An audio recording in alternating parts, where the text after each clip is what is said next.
घनसावंगी येथे बाळूमामांच्या पालखीने व मेंढ्यांच्या आगमनाने शहरात भक्तिमय वातावरण। संपत्ती म्हटली की तिला मालक असतोच, हा सर्वसाधारण नियम येथे मात्र अपवाद ठरत आहे। संत बाळूमामा यांच्या मेंढ्यांच्या बाबतीत आजही एक विलक्षण परंपरा जपली जात असून हजारो मेंढ्यांचा कळप असूनही त्यांचा मालक कोणीच नसल्याचे विशेष मानले जाते। घनसावंगी येथे सध्या बाळूमामांच्या मेंढ्यांचा मोठा कळप मुक्कामी आला असून या अनोख्या परंपरेचे दर्शन घेण्यासाठी भाविकांची मोठी गर्दी उसळत आहे। मेंढ्यांची देखभाल करणारे चालक असले तरी या कळपाचा मालक कोणी नसल्याची परंपरा आजही कायम आहे। भक्तांच्या श्रद्धेनुसार संत बाळूमामा सगुण रूपातून अदृश्य होण्यापूर्वी त्यांनी आपल्या मेंढ्या, शेळ्या, घोडे व इतर संपत्ती कोणालाही वारसा म्हणून दिली नाही।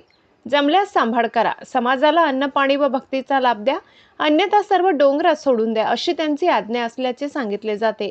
याच परंपरेतून आजही मेंढ्यांचे कळप महाराष्ट्रभर, देशभर भ्रमंती करत आहे। सध्या अशा अनेक पालख्या असून प्रत्येक पालखीत साधारण 2 ते 2.5 हजारांहून अधिक मेंढ्यांचा समावेश असतो। या व्यवस्थेचे प्रमुख कारभारी म्हणून गायके मामा कार्य पाहतात, तर स्थानिक गावकरीच मेंढ्यांची सेवा सांभाळ करतात। कळप गावात मुक्कामी असताना अन्न पाण्याची जबाबदारी ही गावकरी स्वतः उचलतात। साधारण 8 ते 10 दिवसांनी हा कळप पुढील ठिकाणी प्रस्थान करतो। दरम्यान या मेंढ्यांचे दर्शन घेण्यासाठी दररोज हजारो भाविकांची गर्दी होत असून परिसरात भक्तिमय वातावरण निर्माण झाले आहे।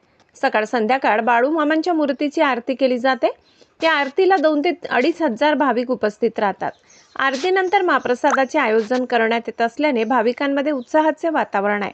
दरम्यान घनसावंगी शहरात मागील 3 ते 4 वर्षापूर्वी बाळूमामाचा कळप येथे आल्याने शहरातील सर्व नागरिक व गावकरी अतिउत्साही मनाने बाळूमामाची सेवा करतात। त्यामुळे यावर्षी लवकरच घनसावंगी शहरामध्ये बाळूमामाची पालखी व मेंढ्यांचे आगमन झाले।